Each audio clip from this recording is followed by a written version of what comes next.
Hello, campers! Welcome back to the Met Opera Global Summer Camp Career Corner. I'm your host, Susan Blackwell. I'm so happy to see you. I'm so happy you're here. And I'm also curious, what are you learning? What is the coolest thing that you have picked up this week at the summer camp? Let me know by throwing it in the chat thread. I'm so curious. And while I'm waiting to hear from you, remember, you can watch Don Pasquale for free until tomorrow. And if you've already seen it, I am curious what your favorite part was. So let me know. I'll be keeping my eyes on the chat from time to time. We are so excited about today's discussion. Know that you're going to have a chance to ask our special guest questions using the chat feature. So once we get started, if you could, please focus your questions on questions that relate to the conversation that we're having so I can pick up some great questions and ask them of our guest. Thank you so much in advance. And now, I am so thrilled. Oh, hi, LM Dow. I'm so excited that you're here too. I am thrilled to welcome a very special guest to today's Career Corner. He's the head of wardrobe at the Metropolitan Opera. Would you please welcome, throw your hands in the air. We might not be able to see it, but still, throw your hands in the air. Robert Bulla. Robert, welcome. Hi. We're so excited that you're joining us in the Oh, sorry. Say that To again? start off with a correction, I'm the head of costumes, not wardrobe. Head of The lovely costumes. Stephanie Spangler's the head of wardrobe, which is two separate Okay, things in this our is world. great. It leads into our first question, which is, what is the difference? Well, I'm glad you asked. The costume shop, we are responsible for the making of the product you see on stage. Wardrobe is responsible for taking the product and getting it on the actors and making them look amazing or like they're supposed to look. Sometimes they don't look amazing. They're not supposed to look amazing, but that's what they do. And they're amazing. Oh, you should see some of their work. Like we did a production of Marnie that had 14 quick changes in it. And it was done by Susie Gomez, who used to dress Julie Andrews on Broadway. Wow. Yeah. So say it one more time. Costumes, you are We make building. the stuff. We build it or we like alter it and we get it ready to put on the stage. And Once it hits wardrobe the is stage- running the show. Correct. Robert, can I tell you, I've been on Broadway. I've been in the entertainment industry for so very long, and I've never known the difference. I'm a curious person. I think I'm a fairly intelligent person, but I'm so happy to learn that. I've never known that until this day. I was this many years old when I learned the difference between costume and wardrobe. Thank you so much for sharing that. Robert, we're now going to kick it off with a little game that I like to call 60-second life story. I'm going to put 60 seconds on the clock. Here we Okay. go. And you are going to share with us your entire life story. Don't leave out the awesome parts, starting now. Okay. I actually went to school for biochemistry, did not care for it, left in the middle of that, and decided to, hey, I like theater in high school. So I did internships up in Albany. Then I came down to Juilliard to do an internship down here. Did that for an entire year. Then worked there for half a season. Then I started working at a place called Esquerdo Studios, which builds everything like props and costumes. And we did window displays. Like I was making chairs for like Ralph Lauren and, covering chairs. Wow. It was like amazing.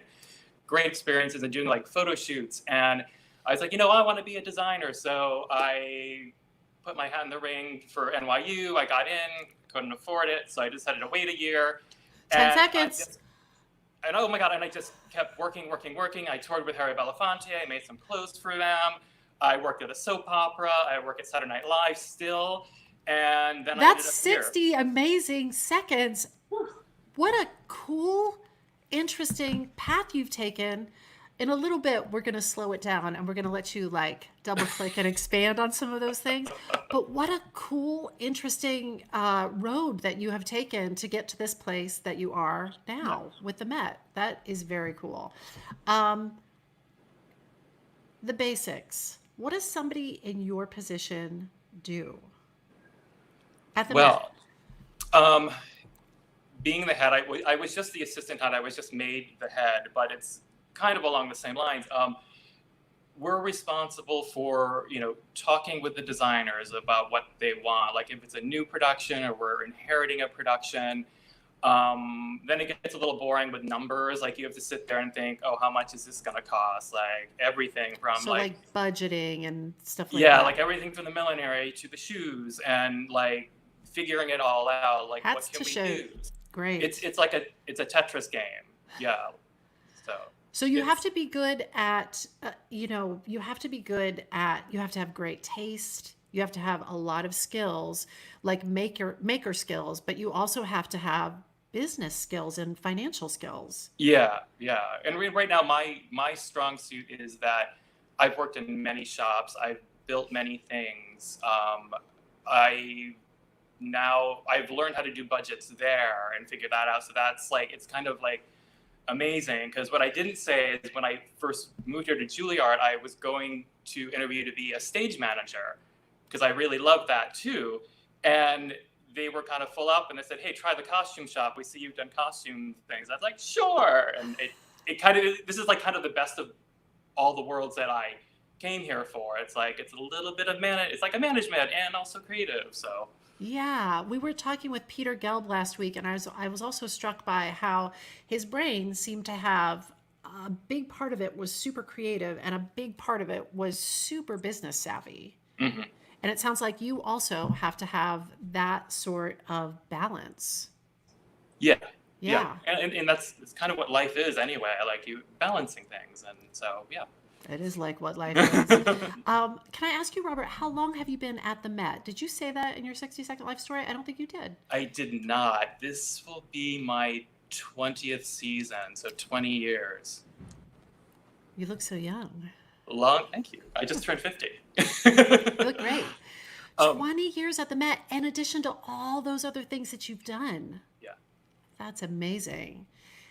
And did I hear you say you still work at Saturday Night Live? I do. I still work those Saturdays. I used to do full time, but now I just show up on when I can, when I don't have to be at the Met. I work there doing dressing the background. But I've been there 22 years. And when you say dressing the background, do you mean from a costuming perspective or from a wardrobing From a perspective? wardrobe perspective. So it's the same union, Yeah. but it's it's delineated that way. So yeah, me and a good friend of mine, Gerald, we dress the background with a designer. So like the designer come in and we'll line everyone up and look at their clothes. And sometimes it's an easy day. Sometimes it's like, here's a crowd scene of like 30 people in period outfits and they haven't worn them yet and they're on stage in 3 hours. So, Oh, that sounds like beat the clock. It sounds yeah. a little bit stressful. What's the difference between working at some place like the Met, where it feels like you might have more time, and some place like Saturday Night Live, where they're producing live television very quickly? I feel like for people who are interested in a career path like yours, it might be interesting to know the difference between those two worlds. Well, like for TV, you can sometimes get away with a few things. So you're like, we're never going to see that. Like, Yeah. don't worry about that. That It's binder all clip in the taped up. back that's cinching that dress in. You're never gonna see it. Sometimes there is a safety pin that we put inside the jacket and sent them out there. And so fingers crossed, don't turn around. But for like opera and stage, well, especially opera, like we build things to last. Like we have productions that Yes. are 20, 30 years old, some ridiculous amount of time that have held up. Or if they haven't held up, we try to make it work again. But it's about longevity. So yeah, so it sounds like where the Met is really about longevity, and you're building productions that will last, that will span years and be able to fit all different kinds of bodies.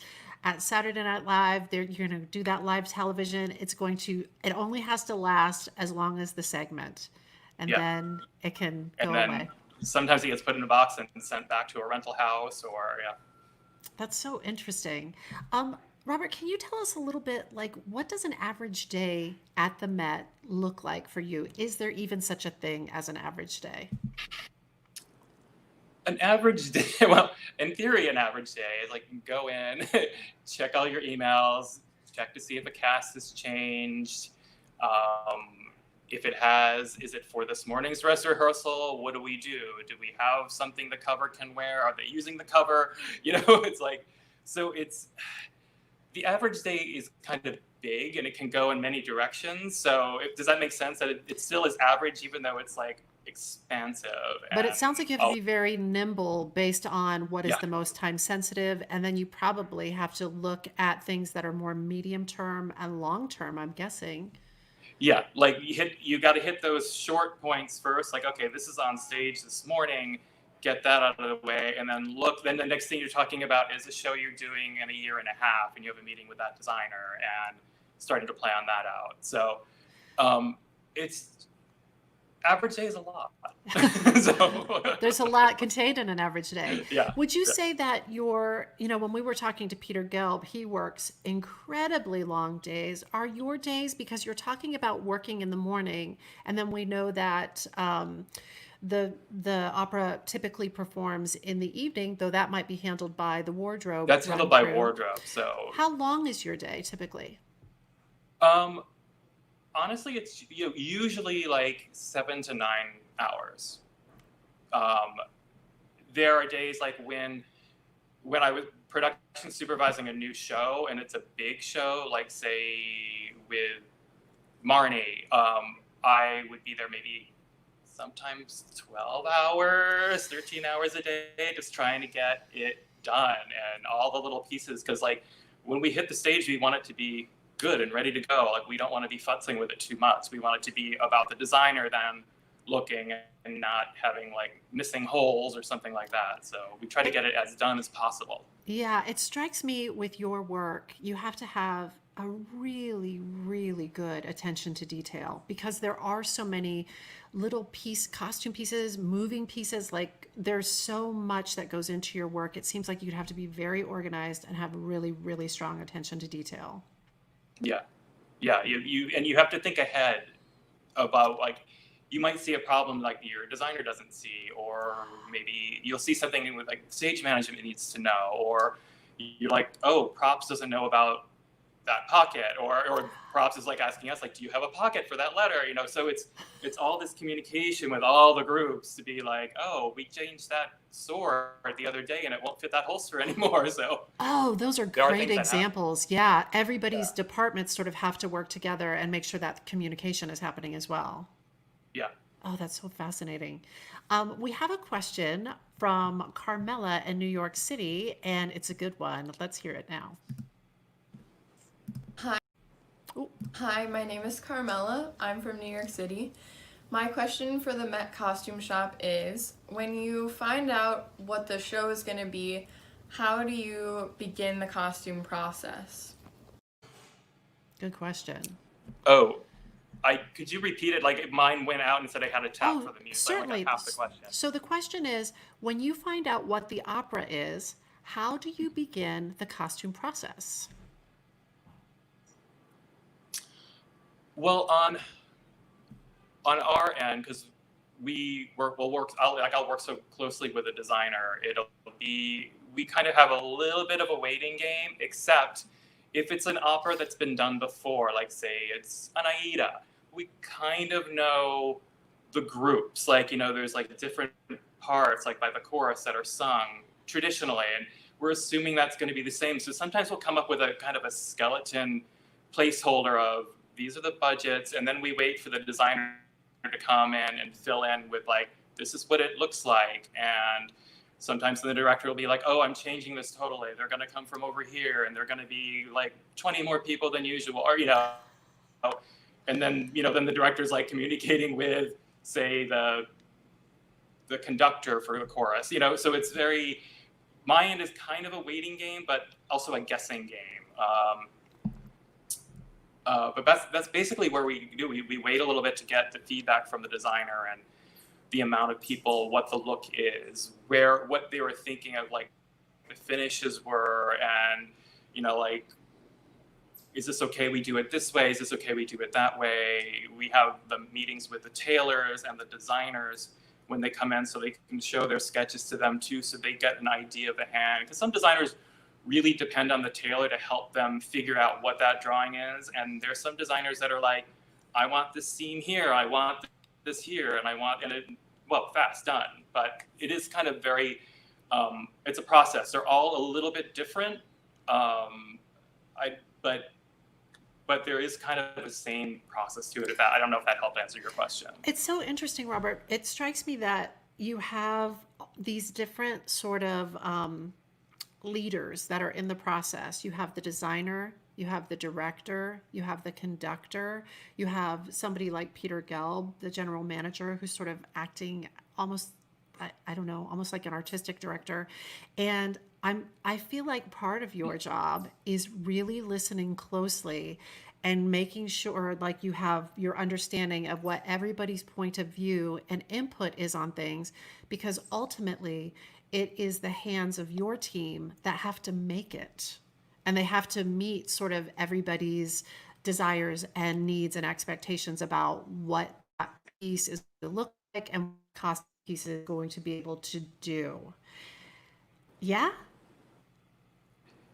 Yeah, it's about listening and also speaking, being firm about things that we need as the shop, like, I know you think that'll work, but I don't think it's going to work. What if we do it this way, So it's like we're trying to like make people happy about it and get the look that they want and the feel that they want. But sometimes we have to go in a different way.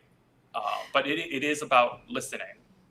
I had a conversation a while back with Elisa Aberti, who was sharing with me there are then requirements. You have to listen to the performers as well, because it's all, she described it as it's almost like building clothing for an athlete who has this very rigorous thing that they have to accomplish. And so the clothing has to be there to support them and can't hinder them. So that's a piece of the puzzle too, I would guess.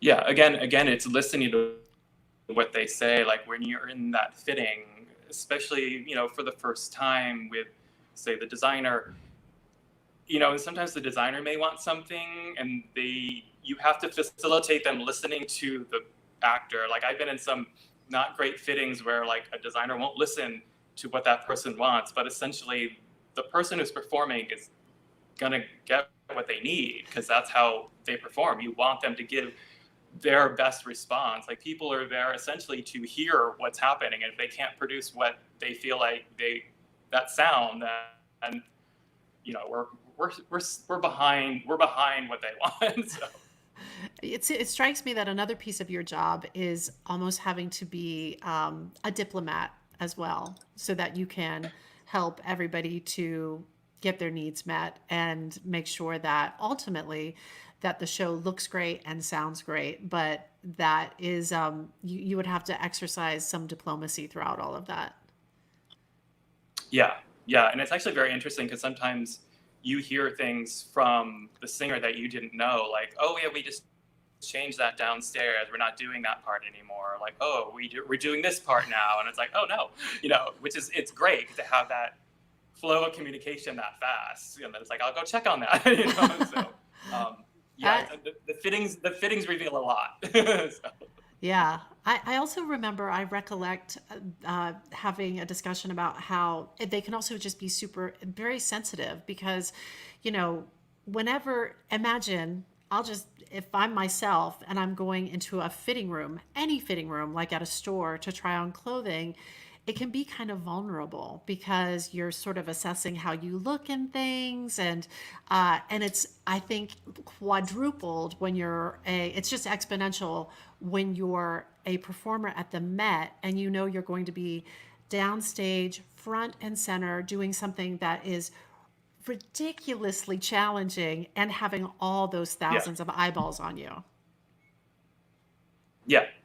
And it's like, it's many layered. Like you have the eyeballs in the fitting room on you. Maybe it's like your tailor, your production supervisor, your designer, and they're all like looking at you. And it's like, you feel like, oh, this is the most vulnerable moment for this person, because first of all, like sometimes you strip down and then you put clothes on in front of everyone, and then you're being judged again. The layers of judgment, like that. So there are some people that, it is very nerve-wracking for them, and there's some people that have gotten over that, and it's whatever, I can do it. It's very interesting. You can really see the person's personality in there, and then in that way you can really like read the room and be like, okay, this is what that person needs. Yeah. So you have to have sometimes like they need you to like. It's like a sensitivity to how people are feeling, Yeah. and to be able to kind of respond to that and make people feel comfortable and accommodate what they need. There's a lot of parts to your job. Wait, it's joke o'clock. It's joke o'clock, Robert. It's joke o'clock. Jokes, Oh, no. jokes. Here we go. Hit us with that joke. Karit from Estonia. Karit, I hope I'm pronouncing your name correctly. Question: which composer likes tea the most? Robert, any guesses?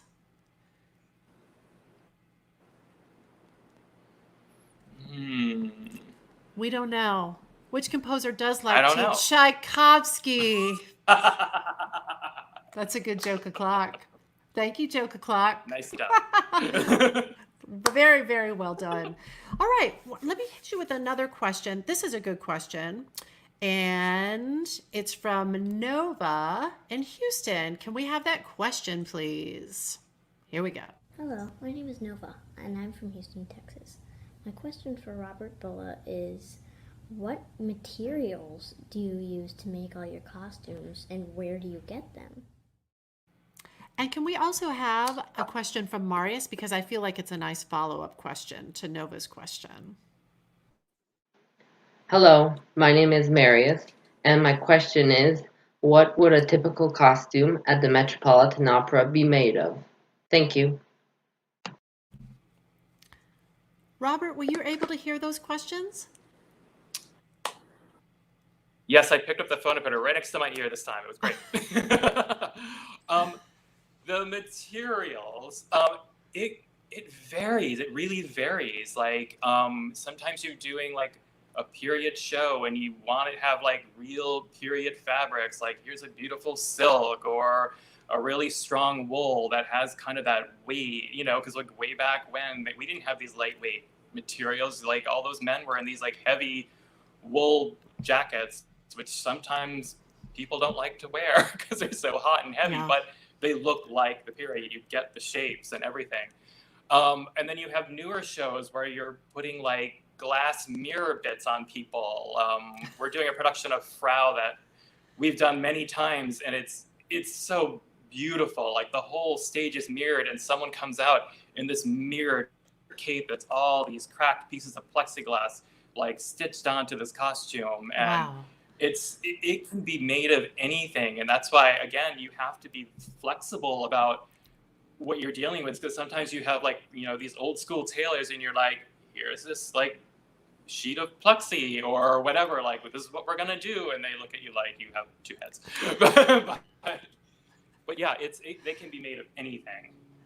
And that probably means those materials, you can get them from so many different kinds of sources. Yeah, we try to shop locally. Like we in New York are very lucky to have a garment district, which is unfortunately getting a little bit smaller and smaller every year. And we keep like, no, don't lose the garment district. Yeah. And we use a lot of like European companies sometimes. Like they make some beautiful things overseas that it's interesting to communicate with them though, because sometimes you just get like a little swatch in a book and you point at it and go, that's the one I want, and then hopefully customs lets it through.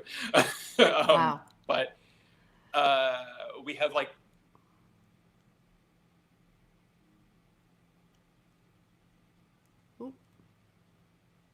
Robert, I lost your sound a little bit. like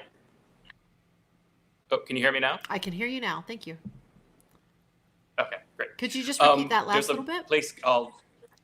There's a place in London we use a lot called Hopkins, and they do very like old-fashioned weaves and patterns that we use like for 1800s, and stuff like that.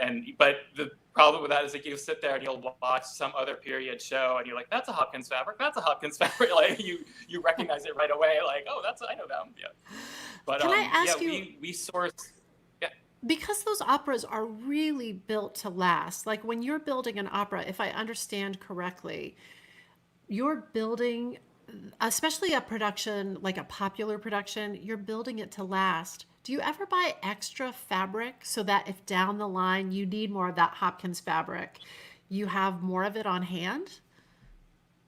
We try to, if the budget allows, we get it, just because it ends up costing so much more to find it again.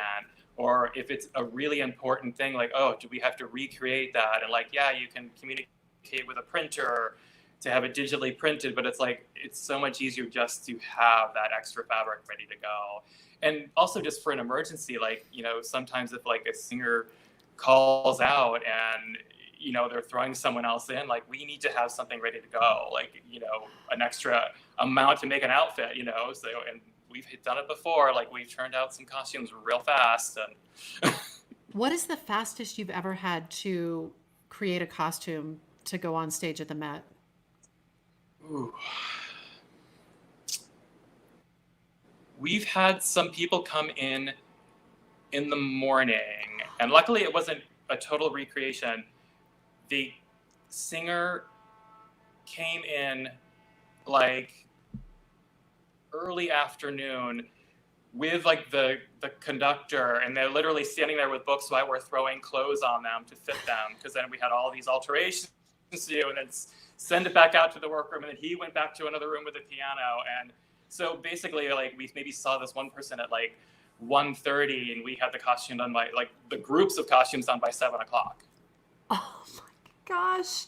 But you're sweating bullets, like, please fit in the set, or something like that. But I've had an experience like that as a performer, not an opera singer, but as an actor. And it is, everybody is doing their very best. They're working at the very, very, very top of their game for that period of time. It really is trial by fire. That's just amazing. That is amazing. yeah. Jumping back, have you always been an opera lover? Can you tell us a little bit about what first drew you to the art form? I mean, to tell you the truth, I didn't really follow opera until I started working there. Like, I'd maybe Sure. seen one or two, and I could name a few, like, oh, I love Figaro. Like, who doesn't love Figaro? So, but yeah, it wasn't like, it was at Juilliard that I was introduced to opera, because they have an opera department, and so we made costumes, and I would, at night I would dress some of the shows or do makeup for some of the shows. And so I learned a little there, and then that summer I went to work at Santa Fe Opera, and again, learned more there and met a lot of people that I ended up working with 10 years later at the Met Opera. But it's really, I have to say, it's really, my appreciation for the form has grown so much as you work with it. And now I'm like around the house and I'm like, something's missing, and I have to turn opera on in the background when I'm home, just to be like, oh, no. You miss it. I feel like there's so many different ways that people can come to an art form and then come to love an art form. And I think your way is just as legitimate as anybody's. You didn't know it that well, and then you actually started working in the building, and and then you sort of, I don't know, grew to love it from the inside out. I love that. Yeah. Can you tell us about the first time you ever visited the Met? Do you remember?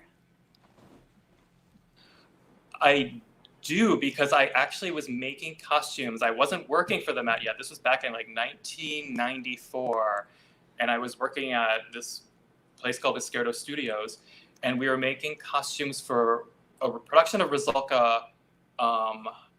And I had made a children's dragonfly costume.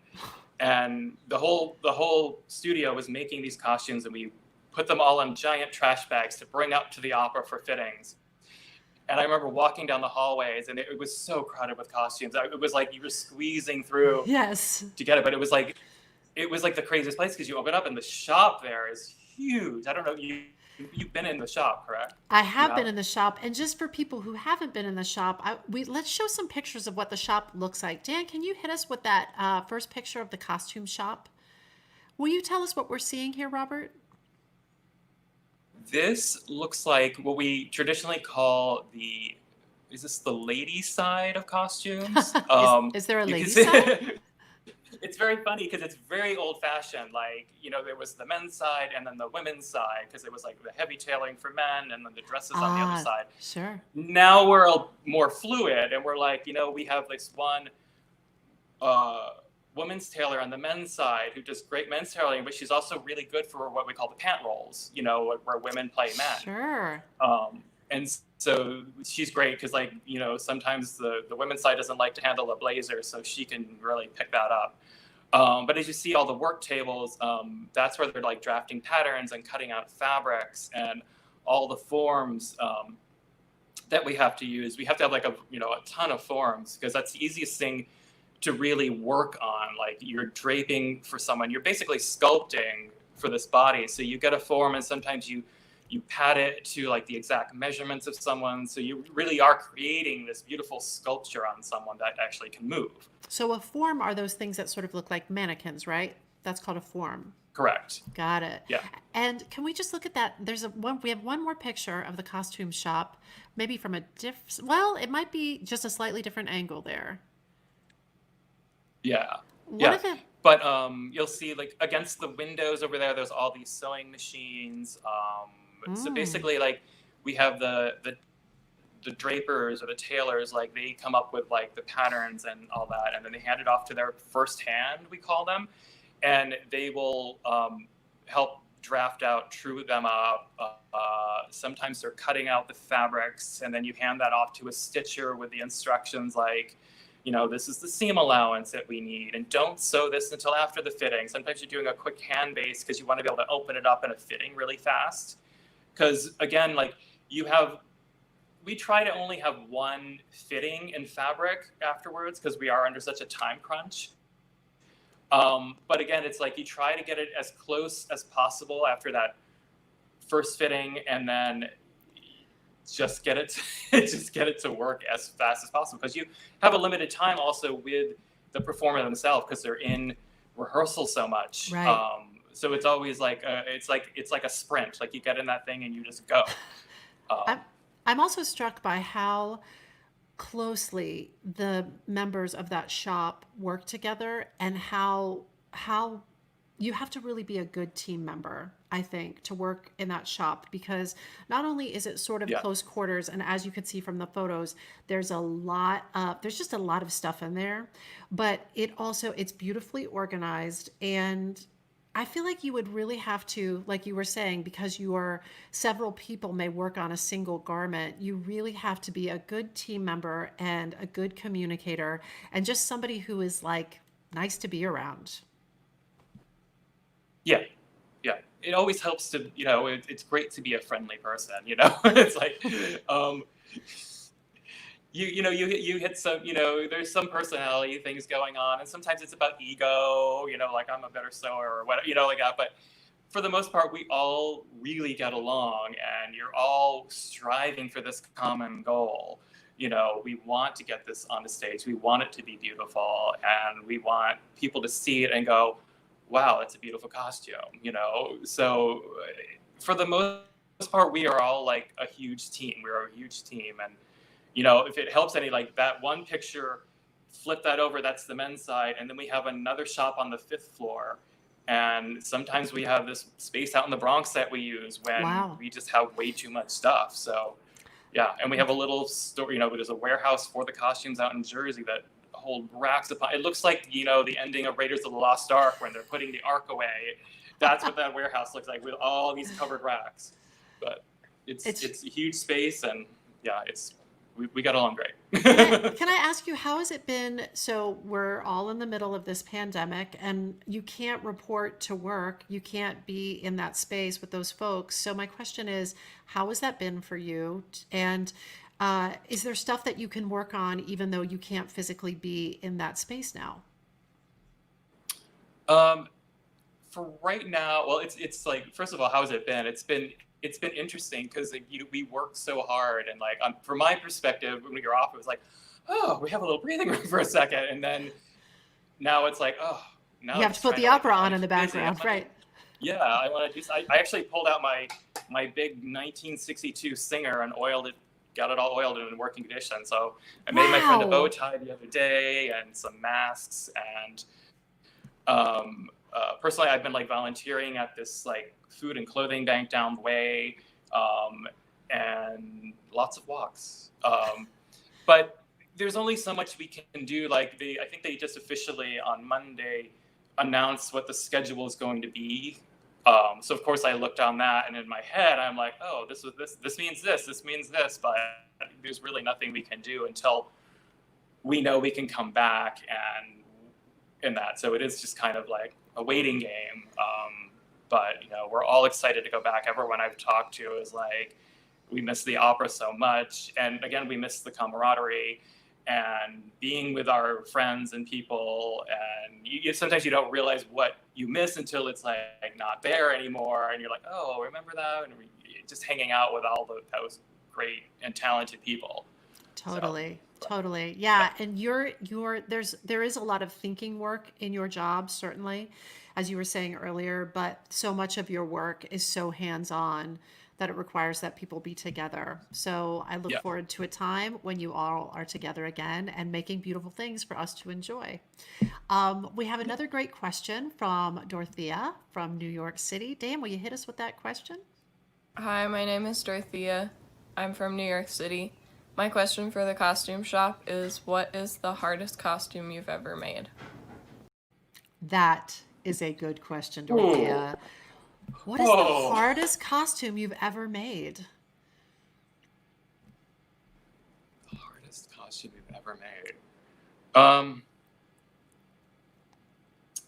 have to say a lot of the new ring cycle was really hard. Really? I don't know if anyone's seen that. It's on a set that moves, and so there's a lot of safety issues you have to take into consideration. So there's a lot of like flying harnesses and like there's a scene where they have to like the acrobats have to walk up a wall, but their outfits have to look like they're totally defying gravity. So it's this like wired structure and like Wow. being in the fittings to like figure out what the under thing is to make. Those were hard. So That they were sounds hard. really hard. So let's play a little roses and thorns with that. So if that was like one of the most challenging you've ever made, what's one of your favorite costumes you've ever made?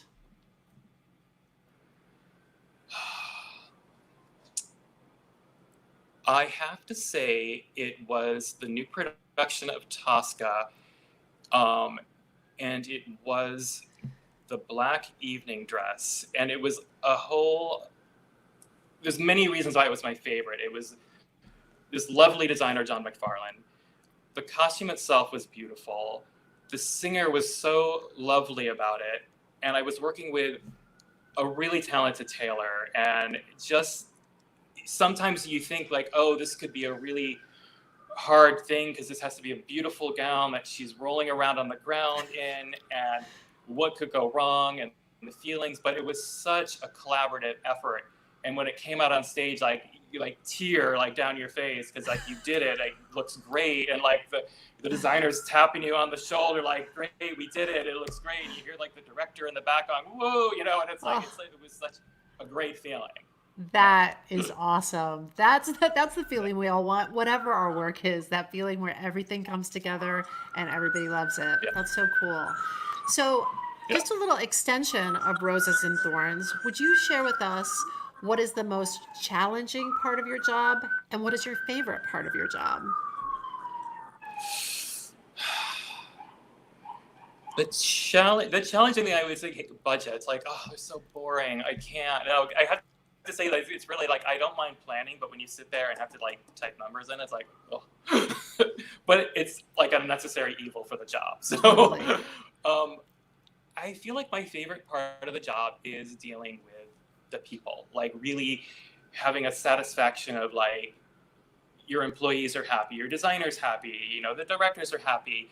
and you're still feeling happy yourself. Like you're really feel like fulfilled that this is coming together. It is like dealing with people. That's like my favorite part of the job. Oh, dealing with numbers, not so much. Dealing with people, so much. Love it. Love it. Yeah. And Yeah. so, and now a little more roses. What is one of the funnest experiences you've ever had at the Met? And that could be in the audience, that could be backstage, that could be in the shop. What's one of the funnest? It could be at the Bake Off. Like, what is one of the funnest times you've ever had at the Met? I had a fitting, and it was someone who had to come in really fast, and we were kind of nervous, the Taylor and I. And he showed up. He pulled his laptop out, opened it up, and started playing like disco music because he wanted to really lighten the mood. And it was so like you're standing there, suddenly you find like you're moving around and pinning him and like having a great time. So that was a really special experience. A little disco while you make some opera happen. I love it. That's so great. Yeah. So yeah, it's a lot of those backstage moments. yeah, that is good times. So you're in this big leadership role at the Met. What qualities do you feel like make for a good leader? I feel like experience. Like I feel like the fact that I did a lot of like different things in my youth, as far as different shops and different tech. Like I wasn't just doing costumes; I was doing set things. I was doing prop things, and even back in my internship, I was doing like sound and stage management. And I feel like having as many experiences as you can when you're young and able to absorb all that and be that flexible and switch around to things really fast, and then suddenly you're at a position where you're like, oh, I can use that part there, I can use that part there, and pull it together. And I feel like that is great. And it also, maintaining a sense of calm during it, like don't take anything too personally, like listen to what people are saying, and then and that what helps with that, staying calm, is that you've had these experiences, so you've seen it before and you know what really is happening. So I feel like between the experience and just listening, I think that's the most important things about being a leader. That is very cool. And it strikes me in what you're saying about having had all those professional experiences leading up to the role that you have now. It would give you something like professional empathy because you've walked in so many other people's shoes, essentially, that you know what their roles are, and you can consider all of those different points of view in your own work. Yeah. Yeah. Yeah. Like say like the design stuff, it's like when you have to tell a designer, like, we can't afford to do that. Like, and you feel bad because they have this vision. It's like, we want to have that vision, but like when you have to tell them no, but then to be like, oh, well, I've done something like this before. What if we do it this way? And then it might be able to work for us. So yeah, I think a lot of empathy is great. Yeah. So we had this great question from a kid. Oh no, it's joke o'clock. Robert, it's joke o'clock. Uh-oh. All right. Bring Hit it. us with that joke. Here we go. Eva from Leonia, New Jersey says, how do you put a baby astronaut to sleep? Robert, do you know? How do you put a baby astronaut to sleep? Baby astronaut. Eva, you rock it. Oh. I have to tell you, I'm a big fan of Joke O'Clock. I feel like I have the sense of humor of a elementary school. One. Okay, so Maya from Croatia. Hi, Maya. Thank you for these jokes. I love these jokes. Why did Mozart get rid of his chickens? Why did Mozart get rid of his chickens? Usually I'm good at guessing these, but I don't know. Why did Mozart get rid of his chickens? They kept saying, bark, bark. Oh. That would be a torment. Professional jealousy, that's why. Yeah. Those were good jokes. I love Joke O'Clock. I would like to institute Joke O'Clock in all areas of my life. So I'm going to put that on my to-do list. This was a question we had from a Met camper last week, and I thought it was such a good question that I just am going to put it in all my interviews from this moment for the rest of my life. If you didn't work at the Metropolitan Opera, where would you like to work? Ooh. I mean, you've worked Where some would I? really cool, interesting places. Yeah. To be honest, I've always had a fantasy, and I know it's a fantasy. I would just love to work at the Metropolitan Museum. Like, I don't know doing what. I don't know. Just involved with like be able to walk in that building and walk around the galleries and be like, I don't know what it would be, but there's something about that building and what it means to like. I've always like been obsessed with it. You know, So, it's just occurring to me as we're talking right now, Robert. I've obviously have friends who work at the Metropolitan Opera, so I've gotten to like wander the halls and bump into those costume racks you were talking about and walk past the harp cases and all of that, which is always so cool and so fun. And I also have friends who work at the Metropolitan Museum in New York, so I've gotten to walk around those halls and past the employee lockers and eat in the employee cafeteria and see all the neat comings and goings. And it is like, I feel like I won a contest or something. I feel so lucky to have had those experiences. And I think you're right. There is something magical about those places, whether it's sort of like backstage at the Metropolitan Opera, underground at the Metropolitan Museum. I think that's a great pick. Really, really good answer. Really good pick. So we have a question from Lydia in Boston, and it's a goodie. Hit us with that question, Lydia. Hi, my name is Lydia, and I'm from Boston, Massachusetts. I am Polish. My questions for Robert and his team are, number one, where do you get inspired to make these costumes? Who inspires you? My second question is, if you would give any advice to younger adults or younger kids who want to have this career, what would it be? Thank you. Bye. So a two-parter. Oh, there, you're back. two-parter. So how do you get inspired to make these costumes? Inspiration again.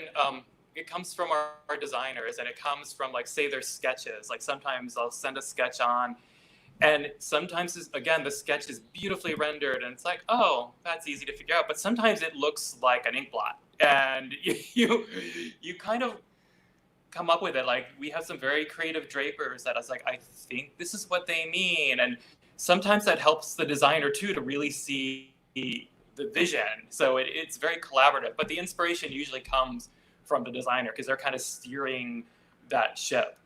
And I'm sorry, what was part two question? The part two is, what advice would you give to people who want to have a career like yours? I would say do as many different things as you can, like revolving around costumes. I would say go to fabric shops and just like look at the fabrics and be inspired by that. Look at, art history books about ancient costumes and, that, but also look at fashion. Like you look at what crazy things come down the runway and see what inspires you. And like, I would say learn how to sew, like learn how to drape, do it all. Like this is the time to do it. Like if you're going to be trapped at home, like use that time. That's what I've been doing too. That's fantastic. Robert, can I ask you, who taught you to sew? How did you learn? My mom used to make dolls, and so I would learn some from her. I worked one summer at a place called Civic Playhouse in Albany and did a little bit of sewing there. But I have to say it was Juilliard, because when I went there, I was honest with them, because as I said, I had gone for stage management. Suddenly I was an interview for costumes, and I was like, hey, I don't know that much. I have to be honest. And the guy just saw something in me. He's like, we can teach you. And it's a teaching institution. So they took me and two other interns on, and I just learned. And we had the best drapers who would guide you. And it was real. I just learned on the job, really, yeah. That is extraordinary. Extraordinary. I love that. We've got some good questions coming in from viewers. So I'm going to share one of these with you. This is from Ashai. I hope I'm pronouncing your name correctly. The question is, how many backups do you and your colleagues usually make for each costume or prop? What a good question, Ashai. That is so great. That is a great question. Again, it depends. Like sometimes, we'll have like people who cover the singers, like they're waiting nearby in case like the singer can't perform, and then they swoop in. Um, Sometimes there's a question of like, oh, this is gonna get you know like wine thrown at them, so we have another one made, or maybe there's a stabbing scene and we need time to like wash that out, and we have another one ready for the next performance. So it all depends about use, like, and I'm trying to think of another case. Sometimes it's like even like a man's shirt, like he sweated through that in Act 1. You're not going to make him wear it in Act 2, so put on this other shirt, even though it's the same exact one. But they're sort of, they have So to again, be, it just varies. yeah, but they have to be, it sounds like built to last, like built to last and also built to be Yeah. sort of very, very, very, very, very, very flexible. Yeah. Has there ever been, can I ask you, Robert, has there ever been a costume piece that you have been involved in with making at the Met that was too delicate, that was sort of wouldn't have that, or had to be sort of reinforced so it would have that staying power? It's funny you said that because our production of Turandot, which has been around forever, it's like one of our few Zeffirelli productions that we still have. And some of those like antique silk robes, just after a while, they're falling apart. Oh, And yeah. you're trying to save that beautiful embroidery by putting something over it, like maybe something like a sheer fabric and protecting it. But sometimes you just can't save it anymore. And so we've had sad cases where we've had to like take it out of the run, but we hang on to it for inspiration for that character from then on. Like, so either we're copying the embroidery by this great company in Germany called Mueller, and they can kind of copy like stuff like on a computer, and then, or we're doing some of the stuff in the shop by hand to recreate it. But yeah, there are some things that are just too delicate that we're like, oh, it's time to retire that one. And sometimes it ends up in the archive, and you'll see it in the glass cases in the Opera House for an Yes. exhibition, which is really fun to see them come out. Has your work changed significantly over the years you've been doing this work with the advent of new technologies like you were just describing? Yeah, like digital printing has helped a lot. Like, way back when I first started, it was more you would make a silk screen or find someone to hand paint things so carefully. But now you can scan something and make it repeat, and all alter it on the computer, or like change the colorways, and it's amazing like what you can do now. And like the 3D printing of like, you have to like sculpt things, and now like, oh, I'm going to send that to a 3D printer to make this giant belt buckle or something like that. So technology has helped a lot. That is amazing. That is amazing. This is a great question that we have from Marius. How big, you alluded to this earlier, Robert, but how big is the costume wardrobe at the Met, and how many costumes are there, if you even know? There must be countless costumes in total. So you were talking a little bit about this earlier, but do you have any sense of how vast that collection of costumes is? It's, I wish I had the numbers with me. It's a huge collection. Like I said, there is a warehouse of costumes that we have in Jersey, and not only does it keep shows that we bring back, but it has some of the retired shows that are just sitting there. Like we have our old Ring Cycle still sitting there, which is beautiful, and hopefully it'll come out for either an exhibition or maybe it'll run across the stage again one day. But literally, it looks like, I wish I had the picture to send you guys. It looks like you just see racks and racks and racks just going as far as the eye can see. But yeah, it's a lot. I wish I had a number for you, but Countless. The number is countless. This yeah. is a great question from Ida E. How do you become a part of the Met costume shop? That is such a good question. That is a great question. Um, we sometimes have interns. I don't know what the policy is on that right now. But to also work there, like it's a union shop, which means like we're a collective group. So you can come and start working there without being in the union for 30 days. And then you have to make a choice if you're going to join the union or you can't work in the shop. But it's a great experience. Like, and then you interview and take you around. But I mean, that's basically it. You interview and see how it goes. Awesome. Like so many other jobs. This is Exactly. this is an interesting question from Maria. First of all, virtual hug. Thank you. We appreciate that. There are some operas that are modern in costume. Are those costumes easier to make? Really good question, Maria.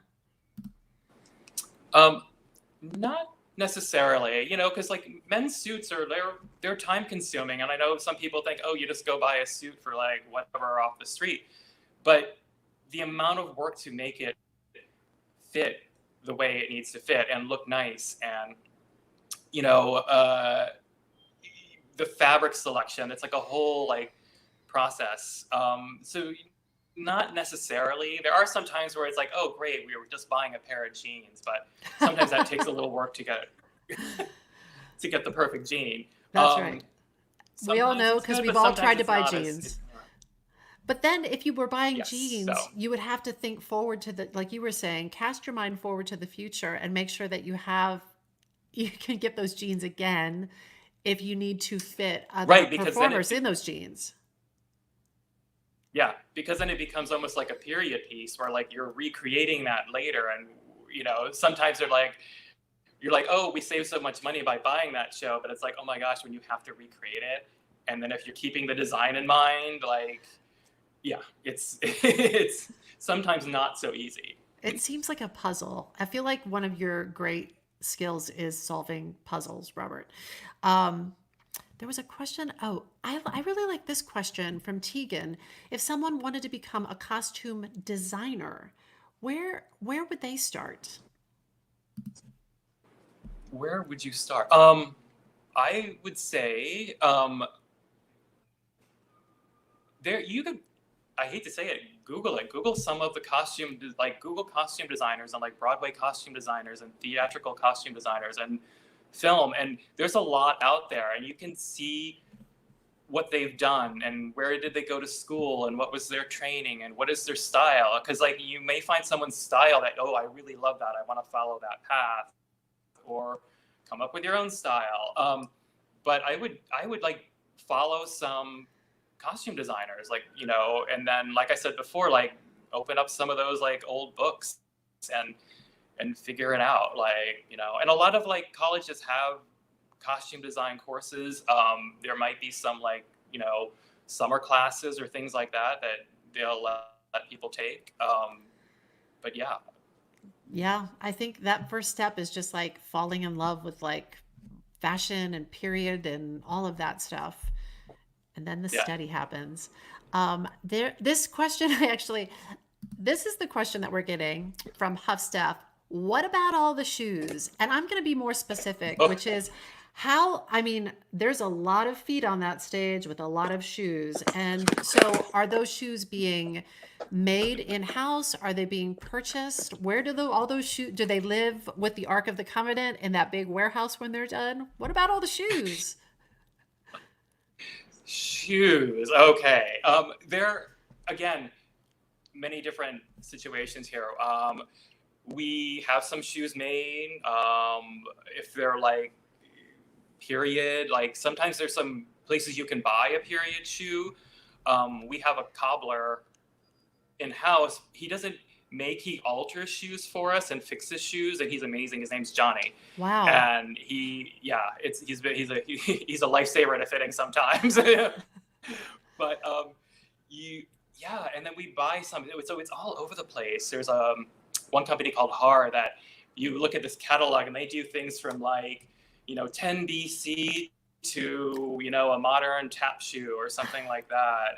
And we use Capezio in town sometimes. We did our production of Merry Widow was like we dealt with Capezio a lot, and they helped hook us up with some custom work and custom colors. And yeah, but again, you can find them anywhere or build them or have them built.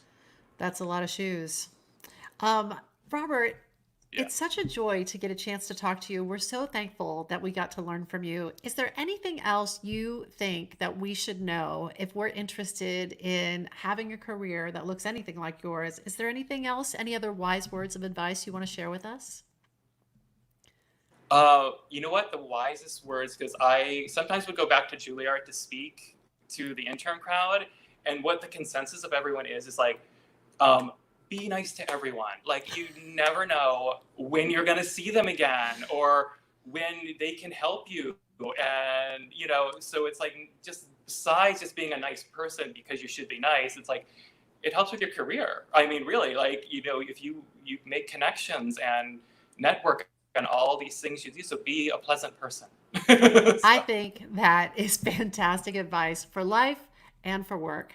Robert, I cannot thank you enough. It is a joy to get to meet you and to talk to you and learn from you. Thank you so much for joining us at the Met Summer Camp in the Career Corner. We really appreciate it. Thank you. Thank you so much. So nice to meet you, and good luck, everyone. How about that? Robert Bulla, that was so interesting. I learned so much. Can you believe I am as old as I am, and I just today learned the difference between the costume department and the wardrobe department? Listen, you can always still be learning, always be learning. It has been a joy to be with you in this week's Career Corner. We will announce soon who's going to be in the Career Corner next week. And once you hear the announcement, if you would like, you can send a video question to our special guest next week, and you would send that to summercamp@metopera.org. And don't forget, campers, tomorrow is our weekly camper showcase. It's at 12 noon Eastern time. And if you haven't submitted your creations, you still have time. You can submit them through the Google Classroom, or you can email them again to summercamp@metopera.org. The things that you all made last week were off the chain, and we cannot wait to see what you make next week. Until then, I'll see you in the Career Corner. Bye, campers!